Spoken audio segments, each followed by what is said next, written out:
Good afternoon, everyone. My name is Valerie Jarrett, and I'm a senior advisor to President Barack Obama.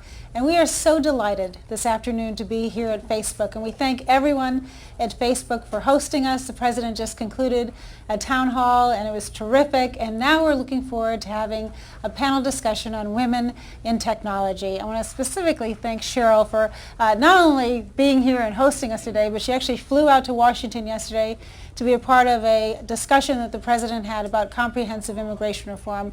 And so on the flight back out here, we had a chance to spend some time, and I know what a dynamic leader she is. So thank you on behalf of everyone who's here today for hosting us and creating this wonderful opportunity. Well, thank you for coming. We're very excited. Well, good. Well, good.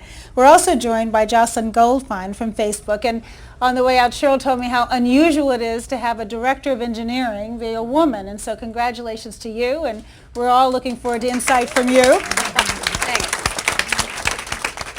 We are also joined by Teresa Gao-Rosetta, who's an entrepreneur and venture capitalist at Excel Partners, where she focuses on internet and software investment. And since we know how important access to capital is, we're delighted to have you with us. So thank you, Teresa, for coming. She gets a little round of applause. You're backing Facebook, if nothing else. I know, exactly. Smart investment, I would say. Jessica Heron, who we are told is a serial entrepreneur and the CEO and founder of Stella and Dot, as well as WeddingChannel.com, which I understand you started in school. So congratulations, and we're delighted to have you with us. So welcome as well. Thank you.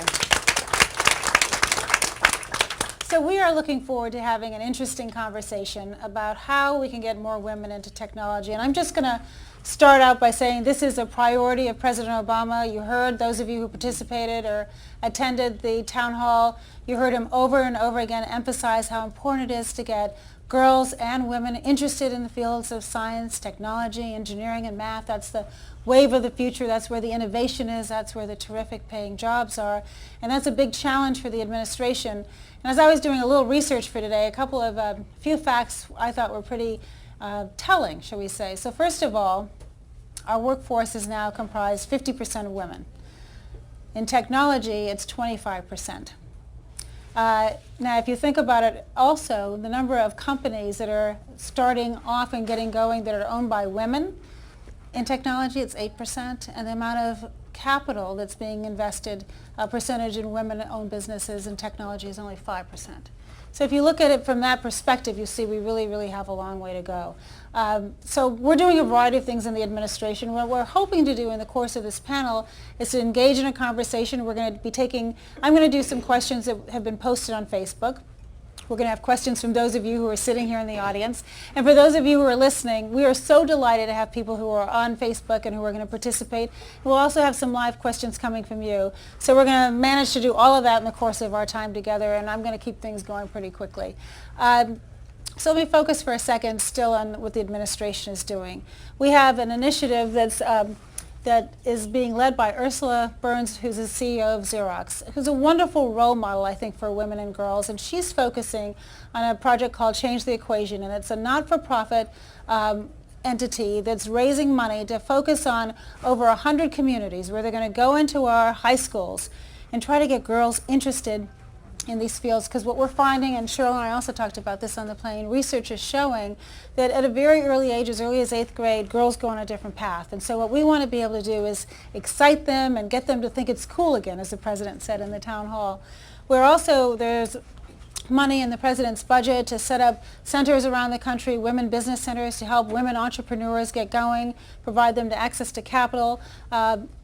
We have a wonderful small business administration that's working on staffing these centers and providing, again, much needed early capital to help women-owned businesses get going. And then we're just investing in STEM education. The President at the town hall mentioned how important it is at a time when we're trying to be fiscally responsible to still continue to invest in education and innovation, because that's the wave of the future. So I'm going to pause with what we're doing and get started a little bit on the questions for all of you that we have here. And I'm hoping that this is my first time, which shows you how technology has been known to escape me, but I've been told that if I just press these buttons, I'm going to be able to do this. And it worked. It worked. So I'm just so happy it worked. I cannot tell you how happy it worked. So my first question is from Amy in Knoxville. And it's a question for all of the panelists, and so I'm going to give you all a chance to jump in. And that is, do you think that making the workplace more flexible for women, like flex time opportunity, can help make it possible for more women to stay in their jobs? The reason why I started with this question, we had a forum in the White House about a year ago on workplace flexibility generally and how really it actually leads to greater productivity. But I'm curious about what you guys think specifically within the technology arena. So let's start with you, Cheryl, since you're our host. So I think the issue is flexibility for parents and both people, both men and women. The number one thing that will help more women stay in the workforce is actually a greater gender balance at home. So in a lot of ways, we've made more progress in our workplace than we have in our home. In the home, if a heterosexual couple both work full-time, the woman will do 2 times the amount of housework and 3 times the amount of childcare that the husband does. And so, basically, he has 1 job and she has 2 or 3. And so I think the answer for all of our companies is to make flex time available for people of both genders, so that people of both genders have the opportunity to contribute fully in the home and at work. What do you think? Absolutely. I mean, it's critical. There's so many talented women that are sidelined because they actually choose to want to spend more time raising kids when they get into their 30s, and they look at rigid options of either stopping out and sitting on the sidelines, and then they find it challenging to get on the same track with momentum when they want to re-enter a few years later. But if you could keep them in by being more flexible, because until you get all the way there with gender equality in the home, which is going to be a long road, you still need to acknowledge that women right now today have amazing brains and have a lot to contribute, and if you can be more flexible, which technology is a huge enabler of, then you can keep them and you can bend, and it's worth it to do that as a company. Thank you. Teresa? So I agree with both of those points, and following up on the technology piece, I think one of the things that I've seen Silicon Valley do really well and my startups do really well is use things like technology to make flex time more possible both for men and women. So for example, one of my companies happens to be led by a female CEO. She has a workforce which is incredibly geographically dispersed, probably because 30% of them are PhDs in math, science, and computer science. So they use video conferencing through Skype all the time, and that saves a lot in terms of both travel, where that time can be used more productively. The other thing is, if people need to leave work early because they want to have the flexibility to be at home with their kids, I found that both male and female CEOs, if you're trying to keep a superstar, they will make that decision every time. And the other thing I found is, as you give more, you get more. So you say, great, you want to stay in the workforce, you've had your 3rd child, you can go home early twice a week. You know what, I guarantee you that person is the person who's going to be the first person on email and the last person on email that night. Absolutely. Jocelyn, what do you say? I really strongly agree with what Cheryl said about this being a parent's issue and about having men step up at home being actually the big issue for women staying in the workforce. And I guess what I can add to it is a slight anecdote. At Facebook, we have a policy that's unique in my working experience, which is that both men and women get 4 months of paid parental leave when they have a child, when a child comes into their family. And in at least in my part of the organization, in engineering, the men take it. They actually have better parental leaves a lot of the time than their wives do. And so we routinely work around the fact that a guy is going to be gone on paternity leave for a month or 2 months or more. And I can't imagine what a difference that's making for their wives at home. And I know that's helping at least their wives stay in the workforce. Thank you. Now, if we can keep women in the workforce, and the next challenge is, of course, making sure that they reach leadership levels. And Cheryl, tell us a little bit about how women are doing in technology and leadership roles. Obviously, you're a role model. Jocelyn's a role model. Give us an assessment of the industry from your vantage point. So there's a lot of good news and there's some challenges. The good news is that more women are entering the workforce in large numbers, The bad news is that both in the business world and actually every industry, women are not actually still making it to the top. So women became more than 50% of the college degrees in the United States in 1981. So it's been quite a long time. And we're basically stagnating at like about 15% of the top jobs in every industry. And those numbers have not moved up in the last 8 years. So for a while they were moving up. In technology, women have about 22% of the jobs, but of engineering managers, it's 6%. And so the really big issue is not just getting them into the workforce, but getting them to stay in and get all the way to the top. In technology, we have a funnel problem as well, which is that as a percentage of computer science students, women as a percentage are dropping. The high was hit in something like 1985 or 1987 of 37%. The percentage today of women in computer science is down to 18%. And so, we believe, obviously, in technology, that technology is really important for the future. And a lot of the great leaders, not just of technology companies, but of almost every company, will have to have technical backgrounds. And so doing what we can to get our young girls, because they fall behind really early, interested in math, science, and into technology, we think is not just vital for women, but is really important for economic growth in this country. Absolutely, absolutely. Well, that's actually a perfect segue to my question to Jocelyn. How'd you do it? When did your interest spark, and how did you manage to get where you are? What's your story? I don't think I did anything terribly special, but that seems to be a common thread with a lot of the women engineers I work with. Some patterns I think I've observed. We always had computers in the house. My dad was a computer scientist and was technical, and so that was always around. And frankly, I was pretty geeky from early on. So I read a lot of science fiction and played video games. And I don't think that those things directly led to me being in computer science, but I do think they led me to kind of identify with technology and with these kinds of pursuits. And so those weren't things that turned me off. It wasn't a barrier. And I think very often the biggest barrier to women in computer science is they look in the classroom and it's all guys. Well, I had gone through junior high and high school being the only girl who was at the table for role playing or the only girl at the science fiction convention. And so it wasn't, it just didn't strike me as that different a composition to be, one of few women in CS 107. And I do think that that's, I tried computer science, I liked it, and I kept going. What more is there to say? I don't know. It's a great story. It's a great story. After our panel today, we're going to have another panel on Startup America. I want to take a second just to talk to you about that before I ask the next question. So Startup America is a new initiative that's recently been launched by the president.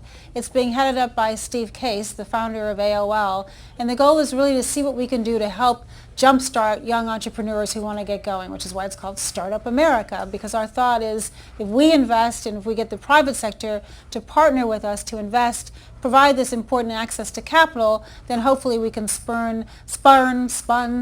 grow spawn, thank you very much, spawn the Facebooks of tomorrow. And so access to capital obviously is very, very important. I wanted to mention that we also have I'll get back to that in a minute. Hold on. Before I do that, I want to ask you the question because obviously, Teresa, this is an area that you focus on. Tell us what the challenges are, what the opportunities are, and what we could all do collectively to open up this access to capital for women. So, this is obviously something that I care a lot about personally and I've thought about for a long time, so it's a great question. I think that there were some stats, and there are many stats that are not so heartening from the past, but recently, in the last 2 to 3 years, I've personally observed a great increase in the number of women entrepreneurs coming to seek venture capital and raising it successfully. And this is really different in the last 2 to 3 years than it was in 1999, 2000, which was when I switched from being on the entrepreneurial side, trying to raise capital, to being on the venture side and investing in companies.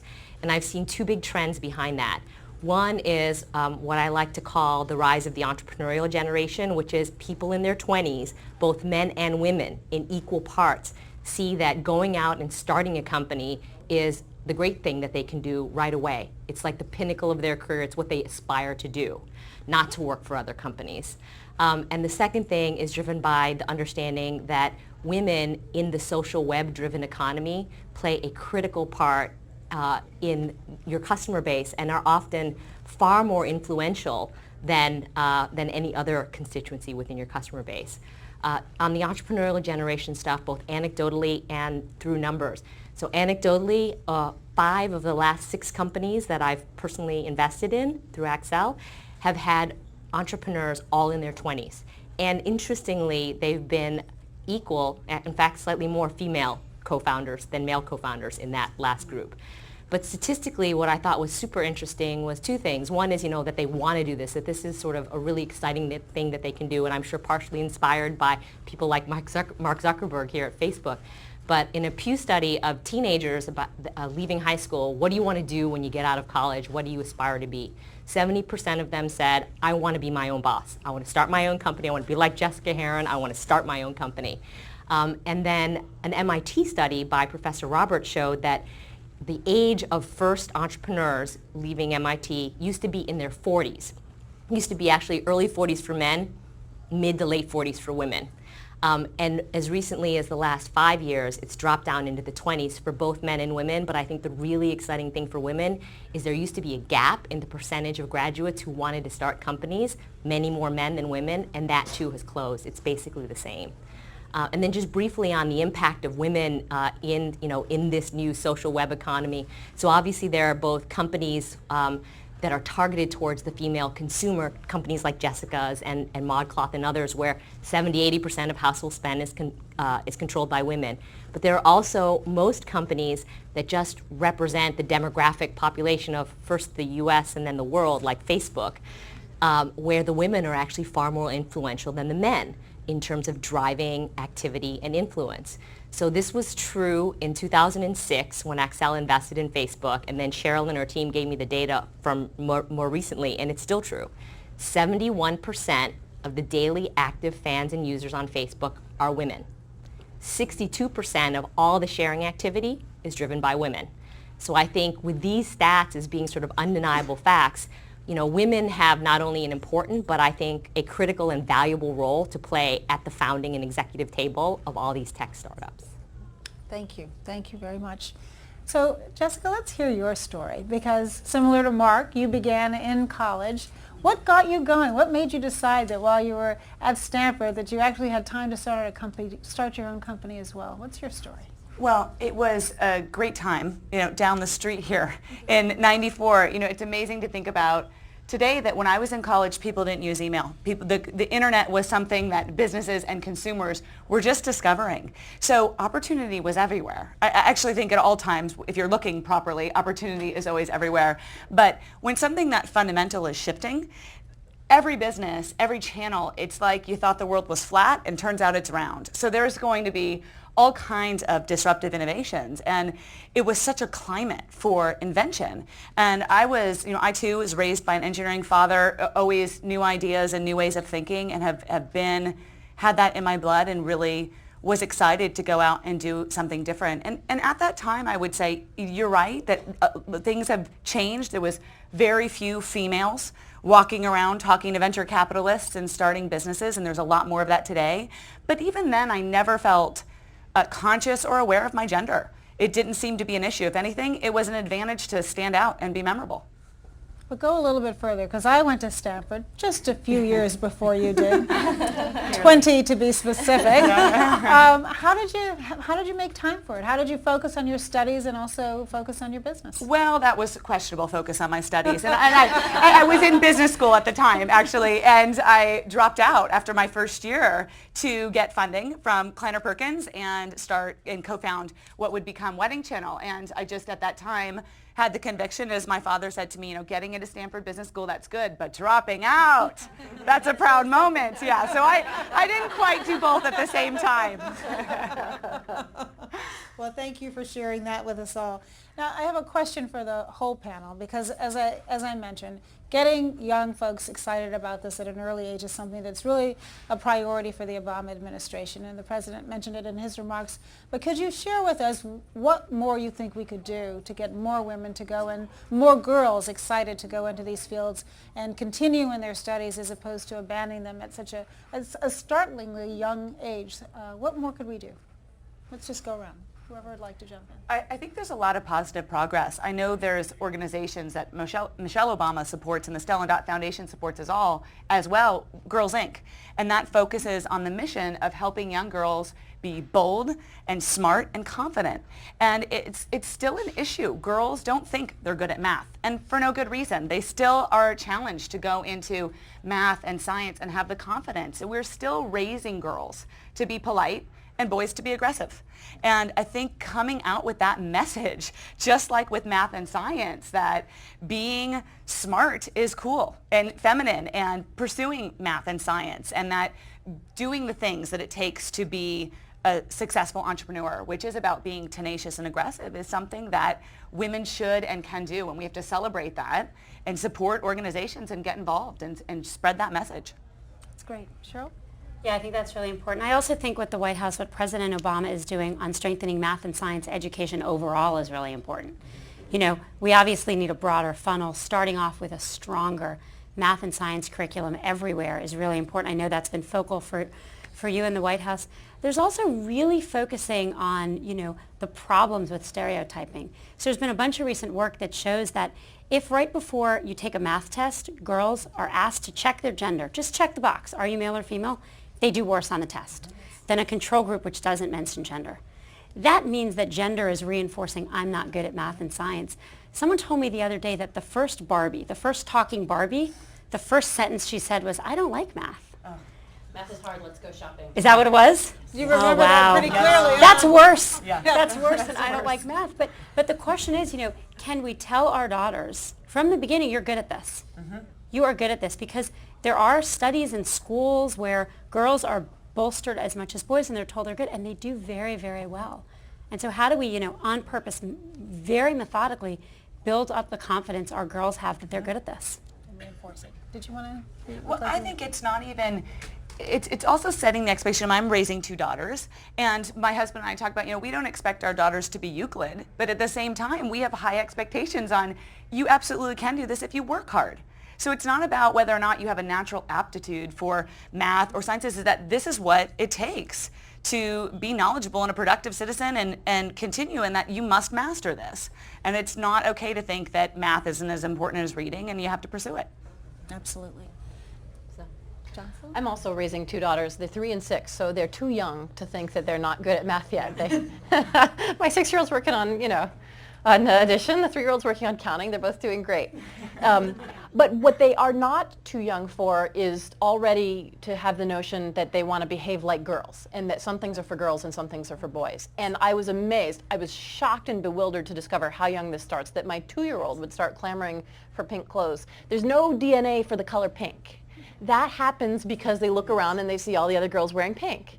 And so I do think that it's what starts very, very early, and I think what is an extremely powerful force with young girls is a desire to identify with being female and to do the things that are coded female, and even more so to avoid things that are coded male. And there are so few things that manage to kind of slide through in that unisex category, that very narrow, you know, yellow and green band.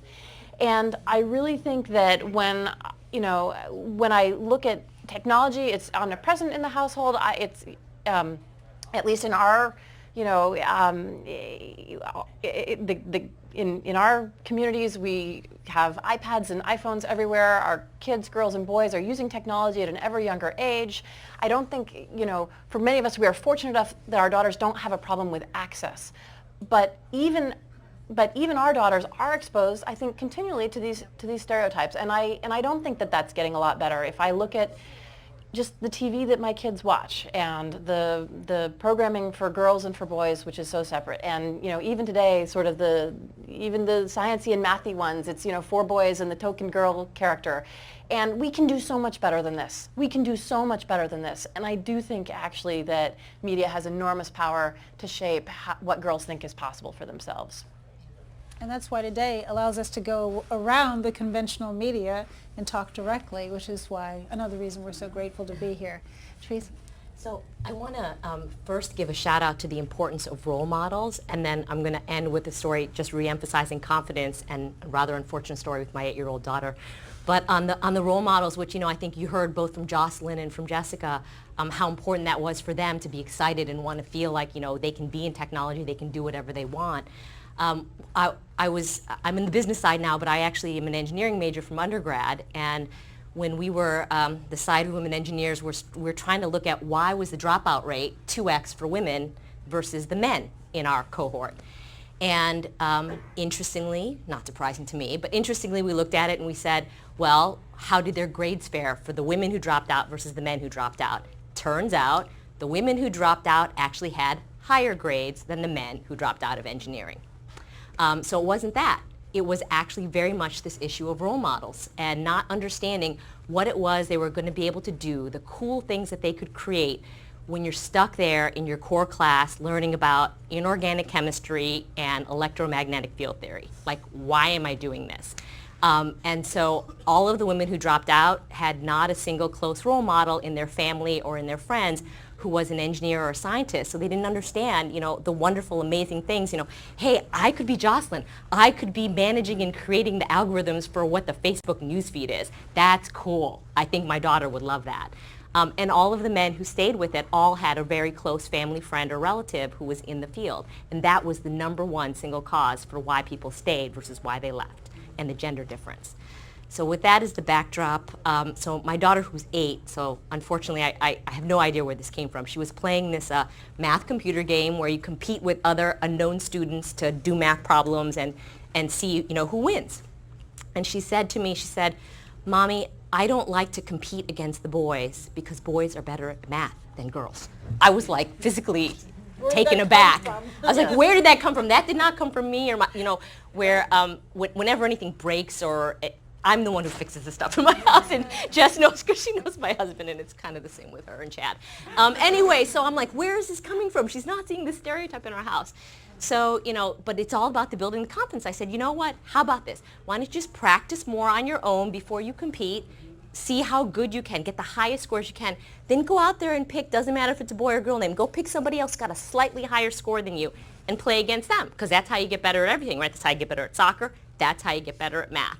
And sure enough, she did that, and happy ending, which is, now she doesn't even look at what the names are, and she just tries to shoot for people who have, 5 or 10 points higher than her score, and she's so excited that she can beat boys too.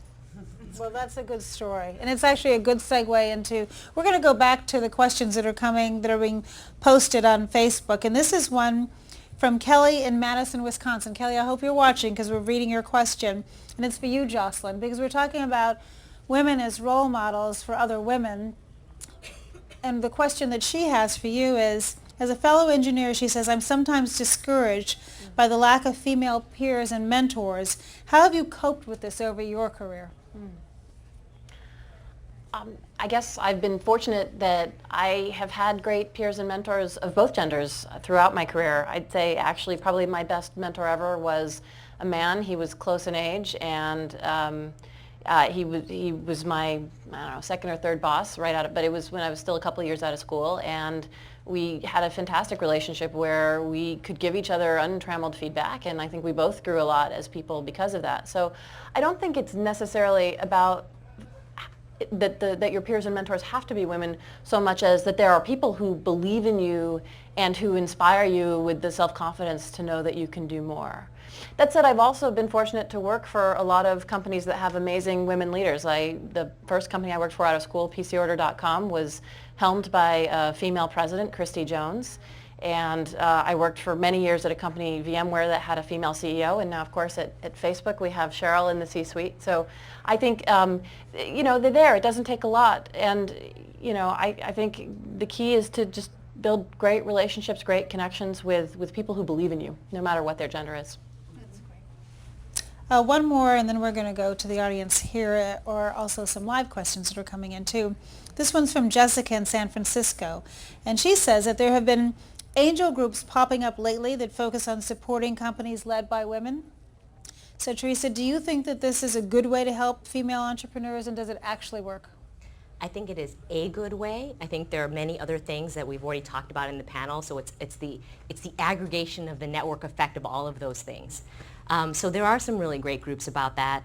Things like Golden Seeds, which has 180 women who are current and former executives and entrepreneurs who are funding with their own money $22 million for 36 different startups, which is terrific. But I think really what that speaks to is the idea that if you can get more women to want to start companies, then these women become successful. They invest in other companies in their space, both male and female started companies. But that increases the access to capital and increases the connections to venture, and where you can get even larger capital. because really it's no different than when you think about you're hiring people. You all hire people all the time. If someone refers somebody to you that you trust that person, if Jessica refers somebody to me, that's going to have more impact on the likelihood that you're going to meet with that person and hire that person. It's the same when you're trying to raise capital. So creating these networks of women, whether it's specifically around funding or other networks, Cheryl's done a fabulous job with creating Women of Silicon Valley out here, which is really kind of bringing together both peers and people who are kind of the up and coming rising stars to sort of have role models and see that you can really be successful. I think those are the things that really kind of drive things. And then there's pure old-fashioned networking. Like, I've known Jessica for a long time, and I introduced Jessica to Cheryl last year, and now we're all on a panel together. Absolutely. All right, let's get the audience involved here. Questions from the audience? We have a microphone. We'll bring it to you. Oh, come on, you guys. You have to get involved in this as well. Okay. Oh, here you go. Yes. Hi. Thank you. Introduce yourself to us, please. I'm Gloria Lau. I just joined 2 weeks ago as a technical program manager here. I wanted some advice from all of you about how to propel our careers into the executive level. I was a senior director at NVIDIA before I came here of engineering, and breaking that VP barrier was just so hard. And I just want some advice from all of you. Great. Jocelyn, you want to start?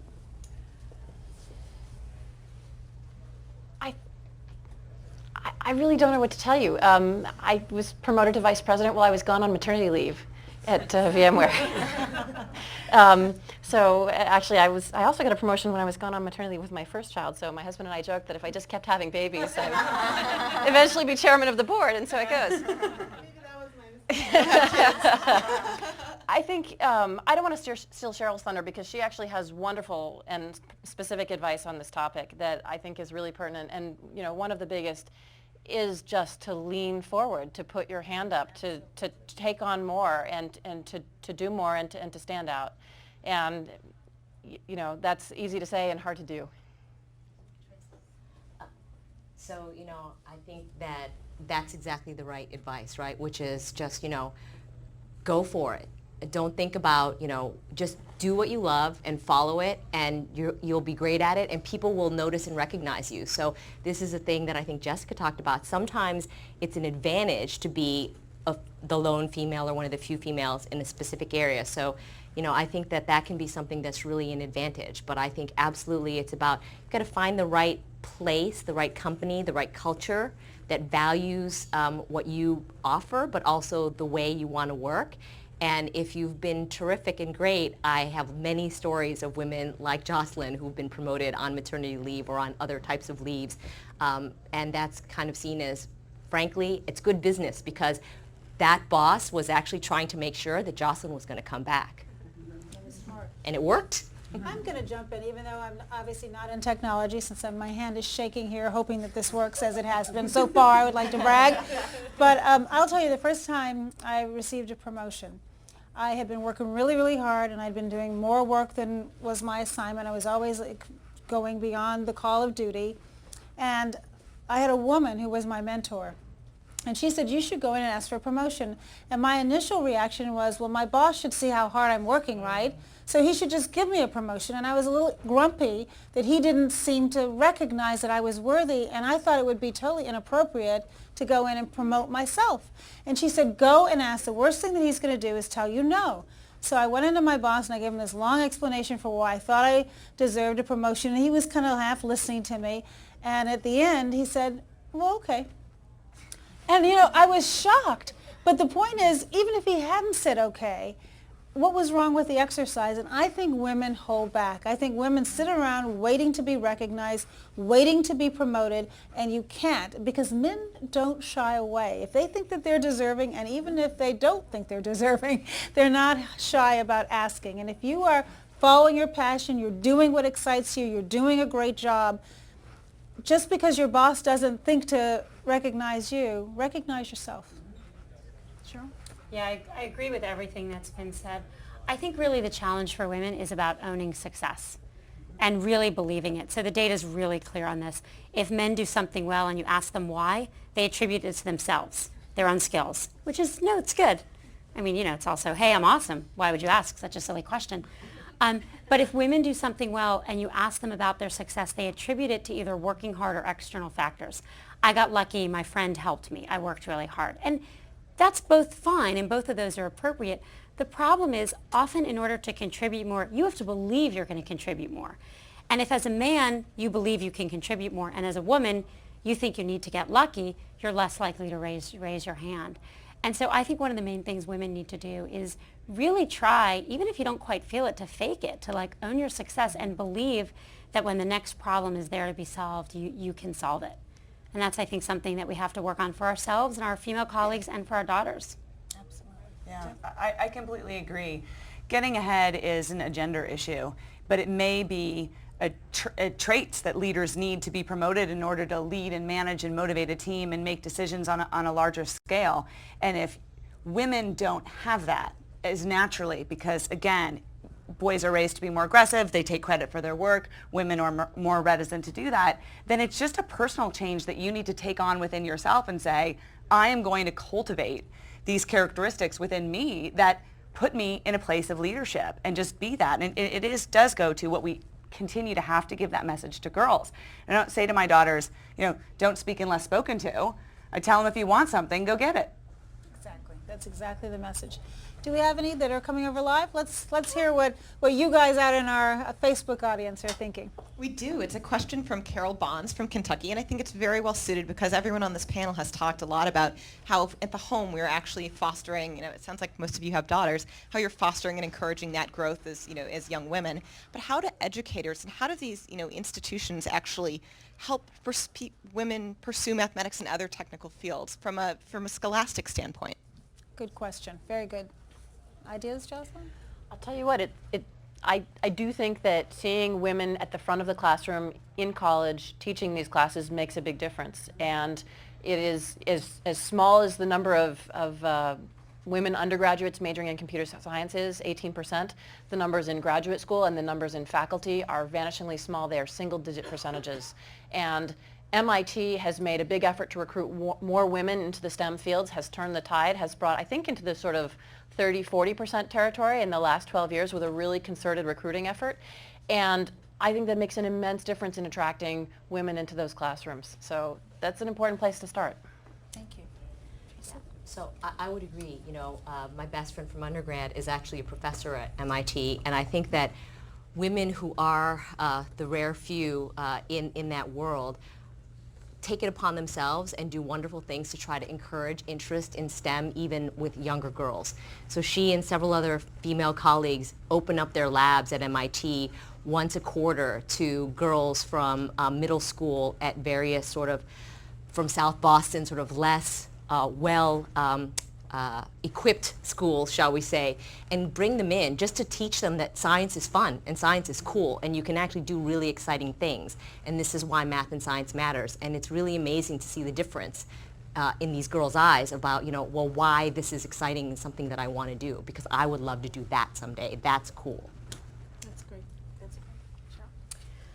I think one thing to add is access to computers is really important. I have a 3-year-old daughter, and if you had told me this a couple of years ago, I never would have believed it, but I let her play video games, like Angry Birds. And I do it because every woman I know who actually went into computer science played video games. I think there are a lot of fears parents have about technology. Parents worry about their kids on all kinds of things, and I think they worry more about their daughters. And so therefore they're more protective of their daughters, what their daughters do online, and I actually think that's going to hurt the girls. Not that we shouldn't be protective. I'm a parent. I'm protective. But just access to technology. Kids, every person I know who's a great computer scientist was on a computer for a lot of their day. Mark Zuckerberg will tell you his parents bought him a computer and he sat there. Jocelyn will say, I had a computer. I spent time on it. And so we have to let our kids on computers if we want them to be technical. And we have to let our daughters be there too. And we have to be equally protective of our boys and our girls in order to get to equal numbers in computer science in the classroom. Great. Thanks. Jess? I think one of the things from a university perspective in our education system is really integrating industry and having people come back. You talked a lot about people can get excited about something not when it's so esoteric and theoretical, but when you can see a practical application that seems like a very cool contribution to make to the world, or something that you really want to do. And so, I mean, I remember my studies in economics at Stanford, incredibly theoretical. You know, at Stellendot, we're doing a student entrepreneur program and trying to give people real skills, which have a lot more to do with sales than it does science, but because that's really something you need in life, because you've got to also sell yourself regardless of a functional discipline that you go into later on in life. But I do think that all that we can do, right, as people that are already working to give back to the university that you went to spend time with students, to make a curriculum real and interesting and exciting and engaging. I mean, I see that at the elementary level, and try to spend as much time as I can back on campus, because I think that makes a real difference. I think school has to come to life, and when it does, that is something that matters to students and will influence the choices they make. To this point, a couple of weeks ago, I was at the University of Pennsylvania speaking at a colloquium of international university presidents that came in really from all over the world. And we talked about STEM. My whole speech was about STEM education and what we could do. And a couple of the presidents mentioned the fact that they're looking at the initial core curriculum and ways of making those first level courses more interesting, and in the thought that they can capture girls early on. And that their theory is that if it's not interesting in that initial introduction, that girls will say, well, that's not fun, and they'll go do something else. Whereas boys, if it's not interesting, that's okay with them. They'll just keep doing it if it's what they think that they want to do for a career. And they're also looking at broadening the kinds of dual degrees that are offered, so that you don't just simply have to focus only on engineering. You could couple that with art sciences or whatever, and that tends to bring more girls into it as well. So I raise it just to say that a lot of our university presidents are focused on this issue as well. And if we have suggestions, we should go back to the schools that we graduated from, where we have a relationship, and encourage them and get involved in those schools. And I'd go back again to change the equation, where we have over 100 companies that are working with Ursula Burns at Xerox that are focusing on these communities. All of you could select a school or a community too. And if you go into the school and you talk to them about Facebook or any of your other companies that are represented here today, it does bring it to life, and it makes a difference. One passing interaction with somebody with whom you can identify can change a person's career. Let's go back to our room that's here.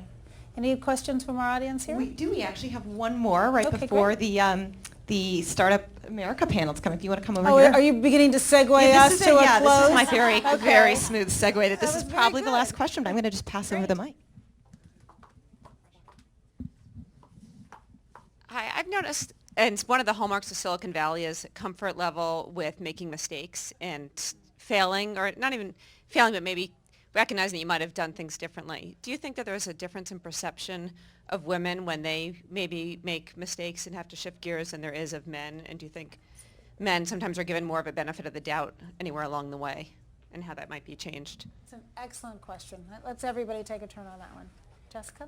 It goes back to that certain traits in men are viewed as more desirable. And let's face it, we still live in a society where it's far more acceptable for a woman to take time off, and she can be a success being a wife and a mother. But a man has to have a career, right? He is put up from the beginning to be aggressive, to take risks, to go out there and do things. This is a long choice and path that they're going to follow. And I still think that, you know, for women, they are more hesitant to do things that may be perceived as mistakes. They're more bashful. There is just more of a hesitancy there, and that's what women have to overcome, because they have to view the only form of failure is simply not trying, right? Trying is success. You just keep doing it long enough, and eventually something works out. That's what all entrepreneurship looks like, right? There's no, you just start from scratch and presto, it's magic. And men are just sort of view it as the long haul, and women can stop out a little bit easier. So I think that that's something that contributes to that. I think our companies, our institutions can do a really important job here. That, you know, company culture, I think, falls very carefully along these lines. And I think what's great about Silicon Valley, and I think is something we work really hard at Facebook, is making it okay to fail. We have all these posters on our walls which reinforce this. They say, you know, done is better than perfect, or move fast and break things, or what would you do if you weren't afraid? And so I think if you take men or women and put them in the right environment, you can make it safe to fail. The best thing I ever saw in this is a woman named Kim Scott. I worked with her at Google. She had a team of about 100 people, and she had this big monkey she called Oops the Monkey.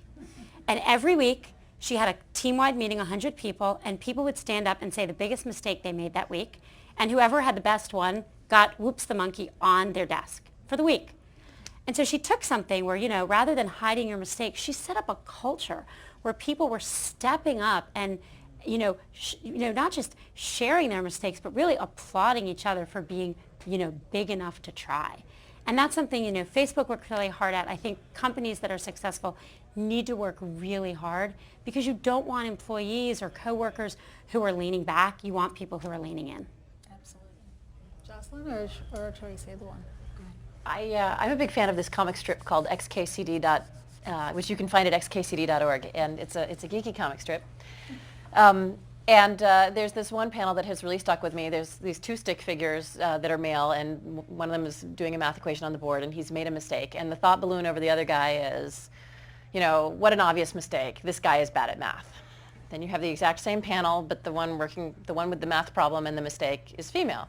And the thought balloon says, what a dumb mistake. Women are bad at math. And I think this goes sort of straight to the point of your question, which is, yes, I do think that we suffer from stereotypes and we suffer from bias in which if a woman makes a mistake, it's taken as evidence that women are no good at blah, as opposed to it just being, hey, her mistake. And so I do think that when we're in a field where we're a small minority, we do, I think, tend to feel self-conscious that we are representing not just ourselves, but in some ways all of womankind. And I think there is a really enormous difference between being the only woman in the room and being one of 2 or 3 or 4 women in the room. I think even something as small as that just can make a big swing in who you're representing and who you can be, and how you're perceived. And so I think that we have a little bootstrap problem here, right? Which is we're at this tiny number of CS majors, 18%, and if we could just increase that a little bit more, back to 36%, back to 40%, we don't have to get to 50-50, we don't have to get to 60%, which is the representative percentage of all female college students. If we could just get the numbers up above being that kind of only 1 or 2 in the room, I think that we could maybe break that cycle a lot better. Just following up on that in terms of the difference that you see when there's more than one woman in the room. I'm on a bunch of private company boards, and there's also studies that actually back up Jocelyn's stuff. So there have been several studies on public company boards, I know Cheryl's on several of them as well, where if there's only one female board member, the contribution by that board member and the perceived contribution of the other non-female board members of the female is much less. And it's because I think the woman feels like, well, whatever I say, I'm like representing my entire gender. And so she's less likely to speak up and say things, which is incredibly unfortunate. But as soon as you get 2 or 3 on the board, you see a massive difference. And it is getting a lot better, but the way I see it is the best way to get that to be better is to have more women founders and more women executives like the people on this room, because I wish I could say that it was getting dramatically better in the finance investing side. We're getting a little bit better, but our rate of progress is slightly worse than in computer science and engineering, because I was just in a board meeting the other day. There were 16 people in that room. 16. I was the only female in that room. Fortunately, I have been trained by my male partners to not be so quiet, so I had no problem with contributing, but it took me many years to get to that point. Really did. And I would say to you, I've been in the private sector, I've been in the public sector, I've been on corporate boards, I've been the only woman in the room. I think it is really, it's your life. Choose carefully where you spend it. Pick companies that share your values and your priorities and accept your lifestyle and what makes you whole, and make sure that you are whole, and be resilient. And the best way to be resilient is have a sense of humor.